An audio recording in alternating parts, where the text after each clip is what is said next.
नमः परमकल्याण नमः परममंगल वासुदेवाय शांताय यदूनां पतये नमः. नमः परमकल्याण नमः परममंगल वासुदेवाय शांताय यदूनां पतये नमः. आजचा चिंतनाला घेतलेला अभंग, कालचा जो अभंग आपण घेतला होता अधिकार तैसा करू उपदेश, त्याचा पुढचा भाग सांगायचा आहे. म्हणजे कालचा हा भाग क्रमांक 1 झाला आणि आजचा भाग क्रमांक 2 आहे. अभंग तर आपण काल जे श्रवण केलेला आहे तरी मी पुन्हा एकदा वाचतो. संत श्री तुकोबाराय महाराजांचा केवळ 3 चरणाचा अभंग. अध्यात्मामध्ये थेटपर्यंत कोण पोचतो आणि कसा पोचतो, त्याच्या मर्यादा आणि त्याचं युक्तीचं विवरण करणारा हा अभंग आहे. जरी वरवरून पाहिला अधिकाराशिवाय दिलेला उपदेश व्यर्थ आहे असं वरवरच दिसलं असलं तरीही कोणाला काय सांगितल्यानंतर आणि कोणाला कसं भगवंतापर्यंत घेऊन जायचं हे सद्गुरू कसे जाणतात, त्याचं रहस्य किंवा अध्यात्मातल्या साधनेचं रहस्य सांगणारा हा अभंग आहे. अभंग असा आहे.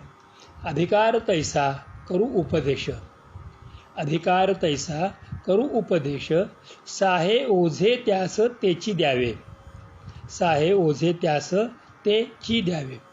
मुंगीवर भार गजांचे पालन, मुंगीवर भार गजाचे पालन, घालिता ते कोण कार्यसिद्धी.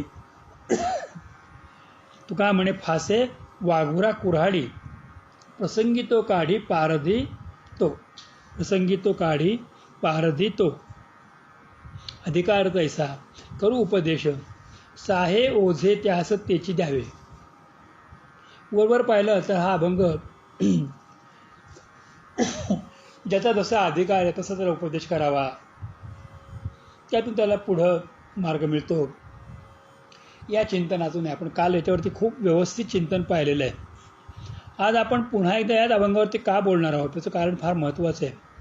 तर आज आपण ह्या अभंगातलं जे दुसरं मर्म आहे की गुरु नेमके आमच्यावरती कृपा कशी करतात आणि आम्हाला भगवंतापर्यंत कसे घेऊन जातात आणि त्याच्यासाठी त्यांची युक्ती काय असते, ते युक्तीचं विवरण करणारं हे आजचं विवेचन आहे.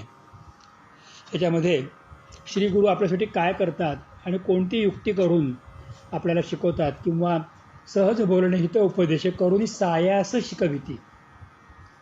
सहज सांगणं असतं परंतु खूप सायास आणि कष्टाने आपल्याला श्री गुरु शिकवत असतात. हे नेमकं कसं आहे याची चर्चा आपल्याला या अभंगाच्या द्वारा आता करायची आहे. सर्वात प्रथम आपल्याला अधिकार नेमका काय आहे त्या अधिकारावरती जरा चिंतन करण्याची खूप आवश्यकता आहे. अधिकार म्हणजे नेमकं तरी काय, तर पात्रता. एखाद्याची पात्रता कशी आहे. आता माझ्यासमोर आलेली एखादी व्यक्ती आहे, म्हणजे श्री तुकोबाराय म्हणतात की माझ्यासमोर आलेली एखादी व्यक्ती ही पाहिल्या मला कळतं की हा किती जन्मामधून माझ्यापर्यंत येऊन पोचलेला आहे. आत्तापर्यंत हा कुठे कुठे फिरला आणि माझ्यापाशी या जन्मामध्ये आल्यानंतरसुद्धा ह्या पूर्वीच्या आयुष्यामध्ये तो किती लोकांकडे जाऊन आला आहे, त्याच्या मनामध्ये काय काय आहे. तो माझ्याकडे केवळ ज्ञान घ्यायला आला आहे, माझ्यावर त्या भक्तिप्रेमावरनी आलेला आहे, भगवंताच्या ओढीने आला आहे, का माझ्याकडून त्याला काही दुसऱ्या गोष्टीची अपेक्षा आहे, काही चमत्काराची अपेक्षा आहे, किंवा त्याला काहीतरी उन्नतीची आवश्यकता आहे, किंवा त्याला सांपत्तिक सुस्थिती येण्याची अपेक्षा आहे. या सगळ्याचा विचार एक साधकाला कुठलाही मार्ग दाखवताना करावा लागतो. तर तो अधिकार कसा असतो तर त्याच्याविषयी चिंतन पहिल्यांदा करण्याची गरज आहे. मी तुम्हाला आधी 2-3 उदाहरणं सांगतो, मग त्याच्यानंतर ही गोष्ट अधिक व्यापक आणि स्पष्ट होईल.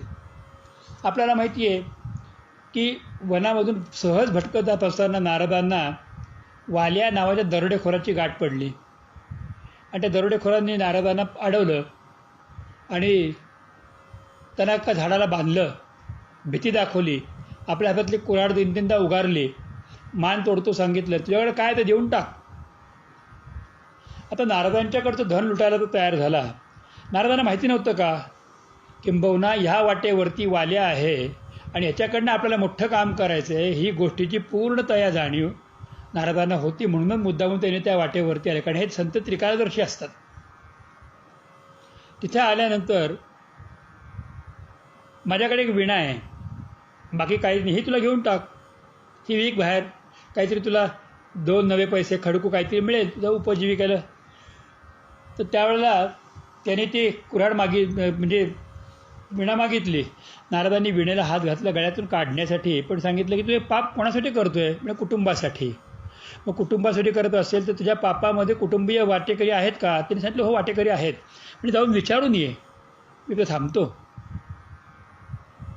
आणि त्यावेळेला आपल्या सगळ्यांना माहिती आहे की देवर्षी नारदांच्या झाडाला बांधलेल्या अवस्थेत ठेवून तो वाल्या विचारायला गेला. त्याला आई वडिलांनी, बायकोनी, मुलांनी, सगळ्या नातेवाईकांनी तू जे काही पाप करतोयस ते तुझ्याकडं आहे, पण तू जे आणतोस ते द्रव्य तू आम्हाला देण्याची गरज आहे, कारण आम्ही तुझे नातेवाईक आहोत. तू माझा पुत्र आहेस, तू माझा जावई आहेस, तू माझा कन्या आहे, म्हणजे तू माझी बायको आहे, तू माझा नवरा आहे. अशा स्वरूपाने प्रत्येकाने नातं सांगितलं, पण पाप कोणी घेतलं नाही. मग त्याला कळालं की पापाला वाटेकरी कोणी नाही. तर तू येऊन नारदांना भेटला. देवर्षी नारदांनी त्याच्याकडे बघितलं आणि सांगितलं, बघितलं तुला सांगितलं होतं ना, पापाला वाटेकरी कोणी नाही, तुझ्या संपत्तीचे वाटेकरी सर्व आहेत. त्यावेळेला त्याला अनुताप किंवा पश्चाताप व्हावा ह्यासाठी विचारलेला प्रश्न होता. म्हणजे अधिकार प्राप्त होण्यासाठी असा प्रश्न विचारला की ज्या प्रश्नातून त्या साधकाची साधनेची तयारी झाली. एखादा साधक तयारी करून येतो, तयारीत साधक असतो फार वेगळा भाग आहे, पण एखादा म्हणजे कच्चा दगड साधक आहे, त्याची तयारी करत असताना सुद्धा त्याला विशिष्ट प्रकारातून शब्दविंची विचारणा करून त्याला त्याची मानसिकता आणि त्याची अंतःकरणाची लवचिकता करणं गरज असतं. सद्गुरुनाथ तसं करतात. वाल्याला राम हे नाव उच्चारता पण आलं नाही. रामच्या ऐवजी तो मरा मरा म्हणायला लागला असं म्हणतात. पण देवर्षी नारदांनी त्याला उपदेश करताना मरा हा उपदेश केला. कोण मरायचा आहे? तर तुझ्यातला मी मरायचा. मग माझ्यातला जर मी मेला तर उरतो कोण? तर राम उरतो. दुसरं कोण उरतंय? म्हणजे माझ्यातला मी मेल्यानंतर जो उरतो त्याचं तर भजन सांगितलं होतं, अधिकार तैसा करू उपदेश. तुला हा अधिकार मिळेल. मग त्याला रामनामाचा बोध झाला. आपल्याला कल्पना आहे वाल्याचा वाल्मिकी झाले आणि वाल्मिकींनी कोळ्याची कीर्ती वाढली, गहन केले रामायण रामाआधी.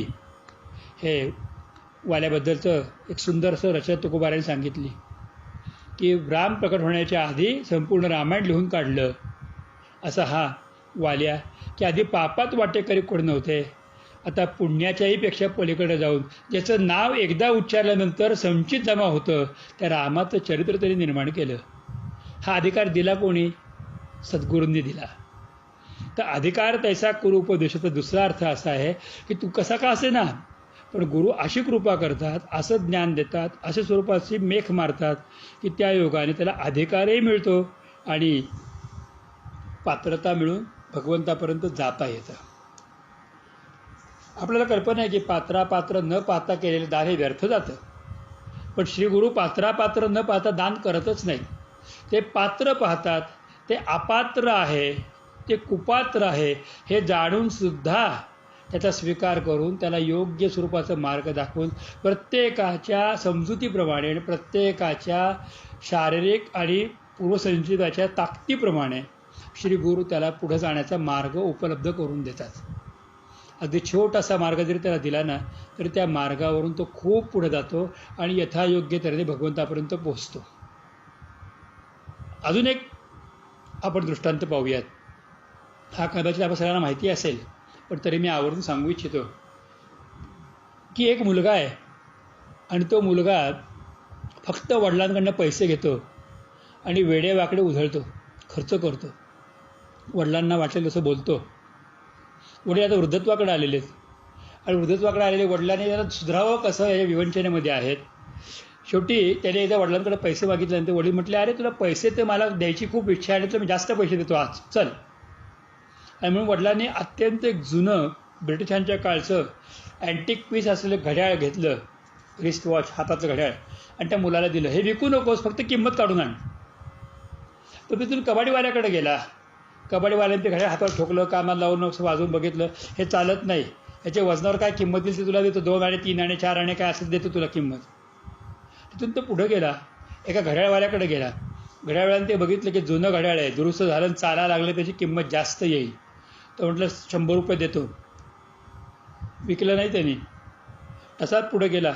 तर त्याला नेमकं जुन्या वस्तूंचं दुकान लागलं. त्या जुन्या दुकानापाशी गेल्यानंतर त्या दुकानदाराला त्यांनी दाखवलं.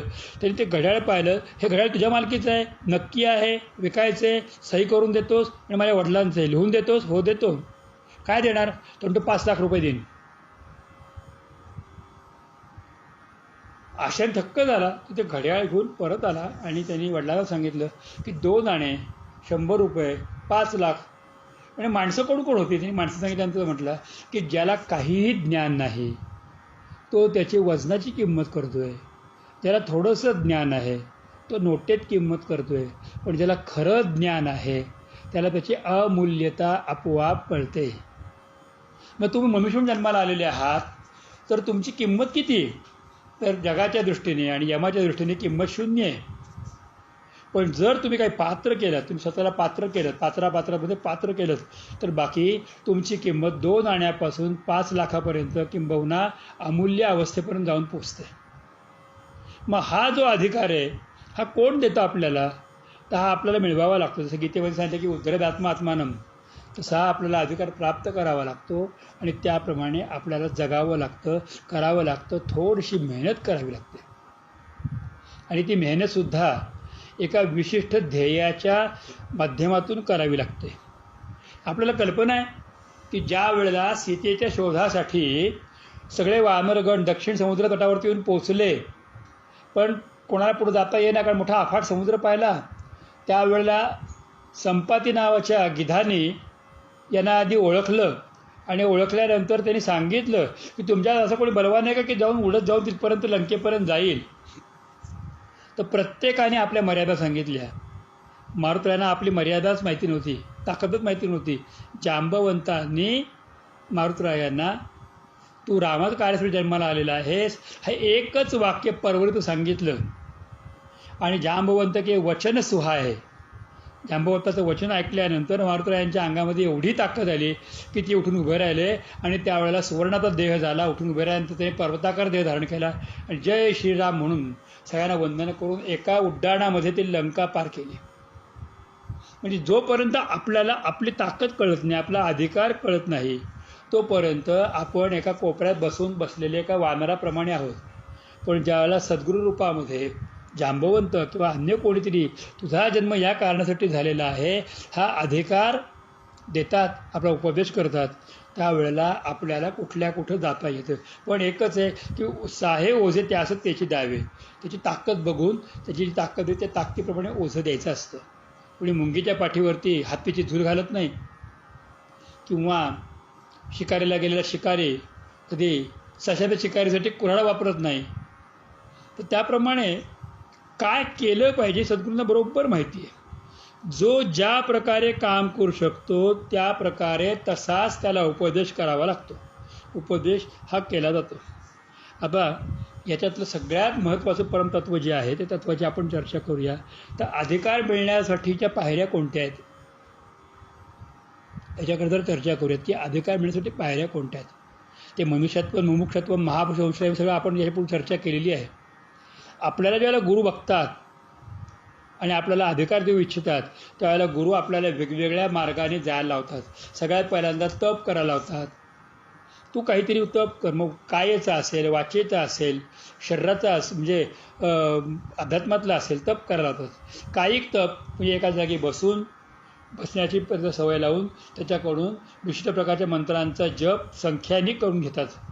वाचिक तप सगळ्यात अवघड तप आहे आणि त्या वाचिक तपामध्ये एकदाही खोटं बोलायचं नाही, कुठल्याही गोष्टीतून प्रतारणा करायची नाही वगैरे वगैरे नियम देऊन त्याच्याकडे करतात. मानसिक तप करायला लावतात विशिष्ट पद्धतीने जगा. कायिक, वाचिक, मानसिक अनेक प्रकारातून तप करायला लावतात. तपातून आपल्याला तपाचे सामर्थ्य तपिंदला अमुक चिरंजीव कल्प वैकुंठी नांदे हा अधिकार मिळतो. दुसरे सांगतात की सेवा करायला लावतात. त्याच्या सेवा हाची द्वारवंठा, सगळ्यांची सेवा करायला लावतात. जो येईल त्याला सेवा करायला लावतात आणि त्याची सेवा करता करता करता त्यांना अधिकार मिळतो. ते कुठल्या कुठे जातात. आजही शीख समाजामधले ज्या वेळेला गुरुद्वारात भेटीला मोठे मोठे जन जातात त्यावेळेला त्यांना जी सेवा येते, मग रसोड्यामध्ये सेवा येते तर रसोड्यामध्ये रसोई करतात किंवा बाहेर बूट पॉलिशसाठी सेवा येतो ते करतात. फक्त गुरु ठिकाणी सेवा करणे, सेवेतून आपल्या स्वतःचं नियमन करणे आणि आपल्याला अधिकार प्राप्त करून घेणे आहे. पुढचा मार्ग आहे सत्संगाचा. अधिकार मिळण्यासाठी सत्संगाची फार आवश्यकता असते. सत्संग करावा, सत्संगामधून आपल्याला अधिकार प्राप्त होतो. पुढचा मार्ग आहे सत्संगाच्या नंतर तो सातत्य नावाने आहे. नुसतं सत्संग करून चालत नाही, सातत्याने विशिष्ट साधना करत तो अधिकार प्राप्त होतो. त्याच्या पुढचा मार्ग आहे तो संयम. सातत्याने सत्संग करत असताना पण संयम पाळावा लागतो की काही नाही, काही काळ जाईल, वेळ लागेल, परंतु मी घेतलेला मार्ग कधीही सोडणार नाही. संयमित जीवन. खूप खूप खूप संयम लागतो माणसाला. असं पी हा हो गोरी असे अध्यात्म नाही आहे. तर तो उपदेश मिळण्यासाठी आपल्याला ते उपदेश प्राप्त करण्यासाठी काही गोष्टी गरज असते. त्याच्यानंतर तितिक्षा सांगितलं. तितिक्षा म्हणजे किती सहन करू शकतो, सहनशक्ती. तर तो लोकांची बोलणी, टोमणे, चांगल्या गोष्टी, वाईट गोष्टी, सुख दुःख, मान अपमान, कानामध्ये बोललेलं, हे किती सहन करतो. सहनशक्ती त्याची किती आहे, हा सगळ्यात मोठा भाग आहे. त्याच्यानंतरचा पुढचा मार्ग आहे तो सदाचाराचा आहे. की सदाचारामध्ये सातत्याने एकाच पद्धतीने वागणं. एक फार छान सांगायचे मोठ्या महाराजांचं एक वाक्य होतं बरं, मला ते आठवलं की भयंकर अंगावर काटा येतो करते. ते म्हणायचे की मुकुंदा, एखादा माणूस दिवसा कसा आहे ते पाहून ठरवू नकोस. 2 वेळा तर त्याच्यावर राहा. रात्री कसा वागतो त्याच्यावरती कळेल तुला त्या माणसाची लायकी काय आहे. दिवसा तर सगळेच गोड वागतात, पण रात्र झाल्यानंतर एक एक ढंग सुचायला लागतात आणि एक एक ढंग समोर येतात. त्या माणसाची लायकी आपल्याला बरोबर कळते की तो कुठे किती खोल पाण्यामध्ये आहे, तो कसा बोलतो, काय करतो, त्याचा संयम किती काळ टिकतो, ह्या सदाचारावरती अवलंबून आहे. पुढचा मार्ग आहे निष्ठा. की नामावर, गुरूंवरती, भगवंतांच्या आध्यात्मिक मार्गावरती सगळ्यावरती एक प्रामाणिक निष्ठा असणं अत्यंत गरज आहे. प्रामाणिक निष्ठा पाहिजे. काय वाटेल तेव्हा देह जावं अथवा राहावं, पांडुरंगी दृढ भाव, ही प्रामाणिक निष्ठा आहे. आणि मग हे ज्या वेळेला निष्ठा येते त्यावेळेला सगळ्यात शेवटी प्राप्त होतं ते प्रेम. इतकं प्रेम प्राप्त होतं, इतकं प्रेम येतं की मग कुत्रा जरी पोळी घेऊन गेला तरी नामदेवराय महाराज त्याच्या मागे तुपाची वाटी घेऊन पळतात. कोरडी का खाता रोटी, मागे परता जग जेठी, कैसे सोसवेल भगवंता, नाही सवय श्रीमंता, म्हणून ते त्या कुत्र्यामध्ये राम बघतात, विठ्ठल बघतात. हे प्रेम म्हणजे अधिकार मिळण्यासाठी तप, सेवा, सत्संग, सातत्य, संयम, तितिक्षा, सदाचार, निष्ठा आणि प्रेम, एवढ्या गोष्टीची किंबहुना याच्यात किमान 3 गोष्टी तरी आपल्याकडे असायला पाहिजेत. त्यावेळेला आपल्याला मग गुरुनी सांगितलेल्या नामावर प्रेम बसतं, निष्ठा बसते, अधिकार प्राप्त होतो. आणि मग तो अधिकार मिळाल्यानंतर तैसा करू उपदेश, गुरु आपल्या कानामध्ये मंत्रबोध करून आपल्याला पुढे घेऊन जातात. अजून एक महत्त्वपूर्ण उदाहरण सांगतो की एकदा रामदास स्वामी एका घरी भिक्षा मागायला जातात आणि भर दुपारी 12ची वेळ असते. आणि 12ची वेळेला गेल्यानंतर ते जोरा जय जय रघुवीर समर्थ म्हणून भिक्षा मागतात.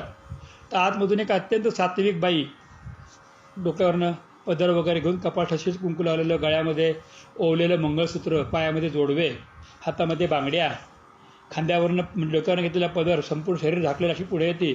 आणि ती येताना भिक्षा घेऊन येते आणि स्वामी घ्या, आणि त्याला स्वामी भिक्षेची झोळी पुढं करतात, त्यामध्ये ती भिक्षा घालते आणि त्याला ती नमस्कार करते आणि उभी राहते. स्वामी निघाले तर त्यावेळी थांबा ना स्वामी, म्हणजे काय काही उपदेश करून जा ना, ती मला भिक्षा घातली, काही उपदेश करा मला.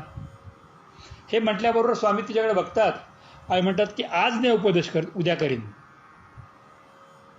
मग उद्या परत माझ्याकडे याल, म्हणजे हो उद्या करीन. आणि स्वामी परत जातात आणि दुसऱ्या दिवशी हातामध्ये वाडगं घेऊन येतात, कटोरा घेऊन येतात भिक्षा घेण्यासाठी. परत भिक्षा मागतात तर ती म्हणते की आपलं गुरुमंत्र मिळणार आहे, म्हणजे खूप छान म्हणजे भिक्षा घातली पाहिजे, म्हणून ती छान अशी केशर वगैरे विलायची वगैरे घालून खीर तयार करते आणि मस्त साखरेची खीर करून ती वाट बघते स्वामीची. गरम गरम खीर ते पात्र घेऊन उभे राहते. स्वामी येतात आणि म्हणतात माई भिक्षा, पण या कटोऱ्यामध्ये घाल. आणि त्या ती कटोऱ्यामध्ये बघते, त्या कटोऱ्यामध्ये शेणाचा गोळा, गाढवाची लीद, माती आणि गढूळ पाणी असं असतं. ती म्हणते स्वामी हे तर म्हणे घाणेरडं आहे, द्या माझ्याकडे, मी स्वच्छ करून आणते. नाही याच्यातच घाल. म्हणजे स्वामी हे खाता येणार नाही, तू याच्यातच घाल, तू याच्यात घालशील ना तरच मी खाईन. पण ती म्हणते स्वामी मी किती मेहनतीने खीर तयार केली आहे, त्यात काजू, बदाम, जायफळ, केशर, तूप चांगलं टाका, याच्यातच टाक. आणि त्याच्यात टाक म्हटल्यानंतर स्वामींचा हट्ट ती टाकायला तयार होत नाही. त्याला स्वामी म्हणतात तिला की जर तू भिक्षा घालताना पात्र घाणेरडं आहे तर त्यात भिक्षा घालत नाही, तर हे पात्र घाणेरडं असताना मी उपदेश करेल का? जर माझ्याकडनं उपदेश पाहिजे असेल ना तर हे पात्र पण स्वच्छ पाहिजे. या पात्रामध्ये जर वासना असतील, विकार असतील, कामना असतील, दोष असतील तर ह्या पात्रामध्ये भिक्षा घातली तर काय होईल? ज्याप्रमाणे वाडग्यामध्ये पहिलं शेण असताना जर त्या खीर घातली तर खाता येईल का? तसं डोक्यामध्ये असेल तर काय होईल? एका ठिकाणी तुम्हाला वाटत काम क्रोधे केले घर रीते मग भरले गोविंदाते. आधी ते रिकामं तर झालं पाहिजे. आणि त्यामुळे या सगळ्याचा विचार करावा लागतो. म्हणून जो ज्या प्रकारे काम करू शकतो तसाच उपदेश त्याला द्यावा. हा याच्या पुढचा फार मोठा अधिकाराचा आणि एक मार्ग तुकोबाराय महाराज सांगतात, अधिकार तैसा करू उपदेश. जो ज्या प्रकारचे काम करू शकतो तसाच त्याला उपदेश करावा. त्याची जी लायकी, जी पात्रता आहे त्यामध्ये उपदेश करावा. वाटेल ते काम वाटेल त्याला सांगू नये. गुजरातीमध्ये एक म्हणे, जेणो काम तेणो ठाय, बीजा करीसो गोता खाय. त्याला जे त्याची लायकी त्याप्रमाणे उपदेश करावा. याच्यामध्ये सगळ्यात एक गोष्ट माहिती आहे का? मोठी एक मेख आहे.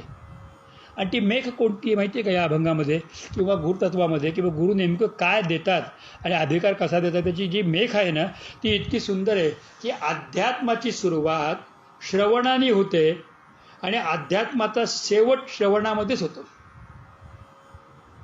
माझं वाक्य पुन्हा एकदा ऐका की अध्यात्माची सुरुवात श्रवणाने होते आणि अध्यात्माचा शेवटही श्रवणानेच होतो. अधिकार तैसा करू उपदेश. अध्यात्माची सुरुवात जी नवदा भक्ती सांगितली जाते ती पहिली श्रवण भक्ती आहे. आपण भगवंताच्या कथा ऐकाव्यात, नाम ऐकावं, सद्गुरूंच्याकडून ते समजून घ्यावं आणि ते करावं. मग शेवट श्रवणामध्ये कसा येतो? तो शेवट श्रवणामध्ये येण्याचा अर्थ असा की जे गुरूंनी आम्हाला जे नियम घालून दिले आणि जे सांगितलं ते नुसतं कामापुढे ते श्रवण करा, म्हणजे ऐका आणि त्याप्रमाणे आचरण करा. म्हणजे सुरुवात ते श्रवणाने आहे आणि अध्यात्माचा शेवटही श्रवणामध्येच आहे. तेव्हा अधिकार मिळतो की जे सांगितलं ते तुम्हाला त्याप्रमाणे तुम्ही केलं पाहिजे. मग तिथं माझा जीव जाईल का, मला काही होईल का, असं करता कामा नये.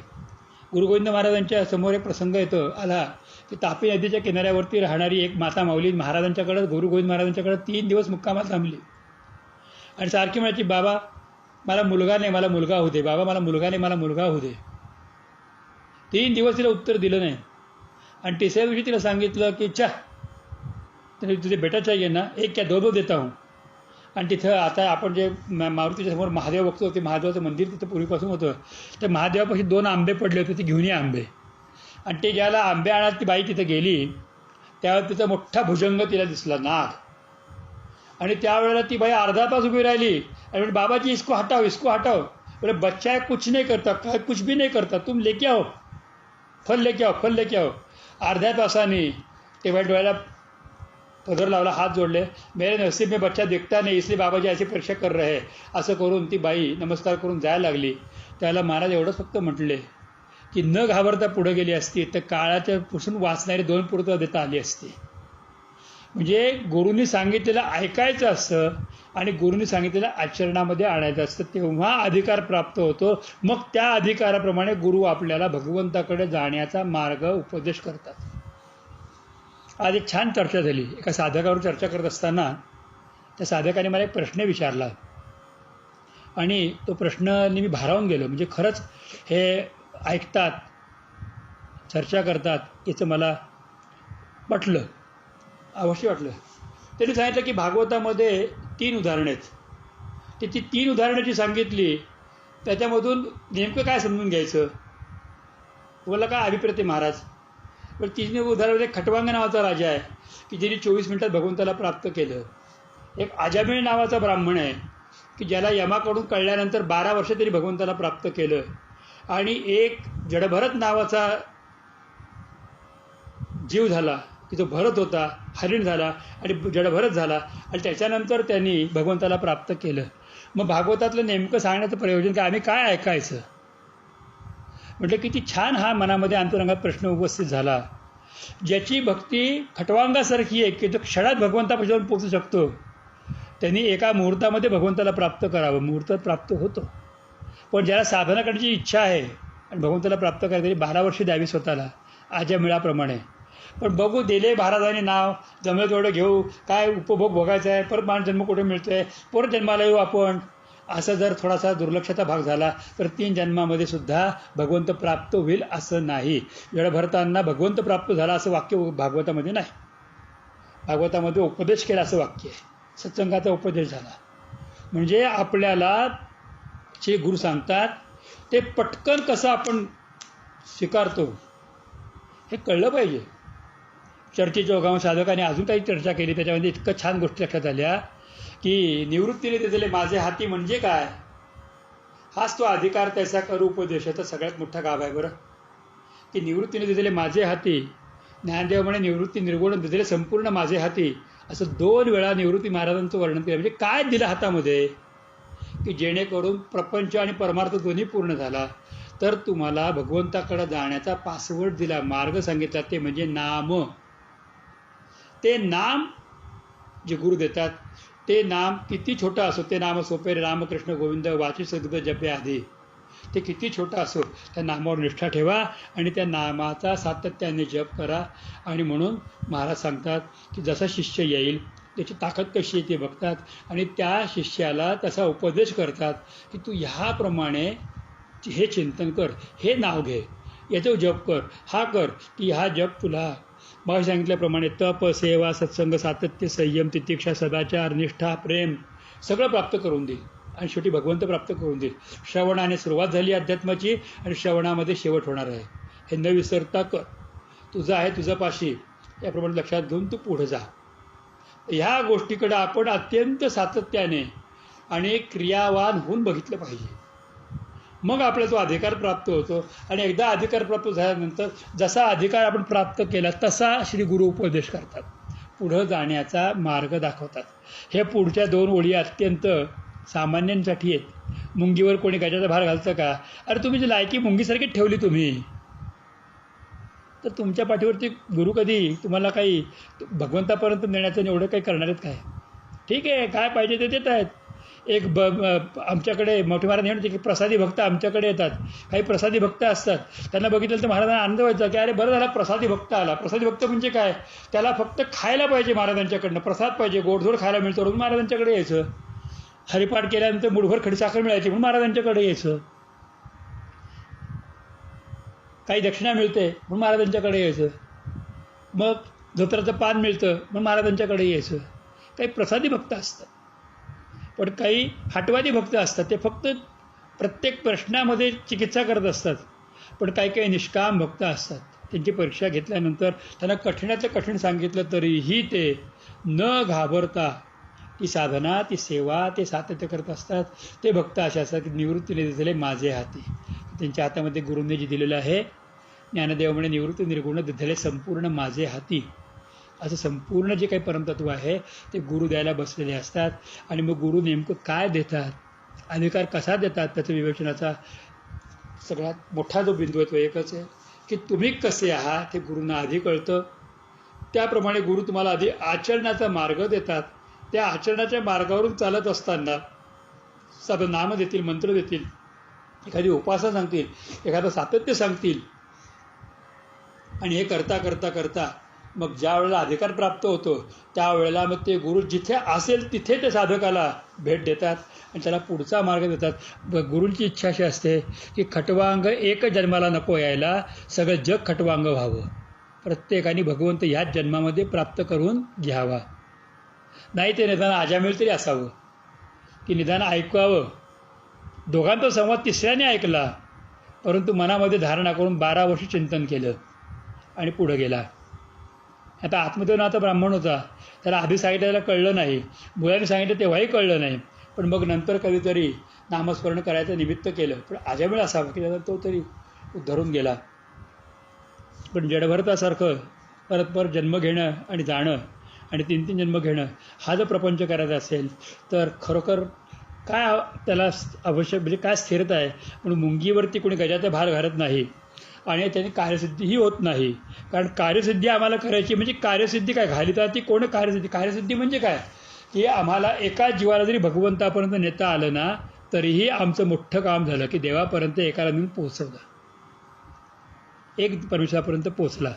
तर अशा तऱ्हेने एक फार सुंदर असं परमतत्व रहस्य अधिकार तैसा करू उपदेश याच्यामध्ये गुरुतत्वातलं रहस्य सांगितलं. काल मी शिष्याचा अधिकार सांगितला होता, आज गुरुतत्वाचा अधिकार सांगितला की गुरु कृपा करतात म्हणजे काय करतात, अधिकार देतात म्हणजे काय करतात, अधिकार दिलाय कसं समजावं आणि या अधिकारावर प्राप्त होण्यासाठी त्याच्यातले मार्ग कोणते आहेत. तर तप, सेवा, सत्संग, सातत्य, संयम, तितिक्षा, सदाचार, निष्ठा आणि शेवटी प्रेम या मार्गातून गेल्यानंतर मग गुरूंकडनं आपल्याला असा अधिकार मिळतो की घाली जाते कोण कार्यसिद्धी. म्हणजे हा अधिकार मिळाल्यानंतर ते कोण कार्य म्हणजे कार्यसिद्धीला वेळ राहतोच कुठे.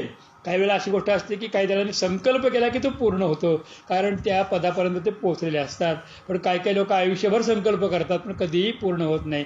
मी नेहमी गमतीने सांगतो की संसारामध्ये आपल्या 10 इच्छा असतील तर 2 पूर्ण झाल्या तरी खूप नशीब समजा, पण परमार्थामधल्या 10 इच्छा असतील तर 15 इच्छा 12 इच्छा पूर्ण होतात, न मागितलेल्या इच्छा पूर्ण होतात. कारण त्याचं कारण एकच आहे की सद्गुरूंनी आपल्यावरती तो उपदेश केल्या कारणामुळे कोण कार्यसिद्धी राहिलीच कुठे, त्याच्यापेक्षा पलीकडे आम्ही जाऊन पोचलो आहोत हा अनुभव येतो. आणि म्हणून एकच गोष्ट, तनुमनु जीवे या चरणासी लागावे आणि अगर्वता करावे दास्य सकळ. तन मन जीवाने आपण सद्गुरूंच्या चरणाला लागावं आणि अगर्वता करून कुठलाही गर्व न ठेवता, मीची बाधा न येऊ देता, अहंकार न येऊ देता त्यांच्याशी दास्यत्व करावं आणि भगवंताला म्हणजे सद्गुरूंच्या रूपातून परमेश्वराला आणि परमेश्वराच्या त्या चित स्वरूपाला सच्चिदानंदाला प्राप्त करून घ्यावं. इथे या अभंगाची चिंतनाची परिपूर्ती होते. श्रवणातून प्रारंभ झाला आणि श्रवणामध्येच परिपूर्ती आहे हे विसरता कामा नये.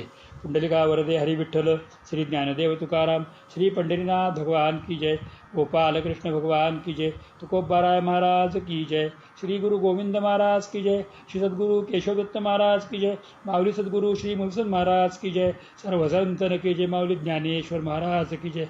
तथात कृष्णार्पणमस्तु.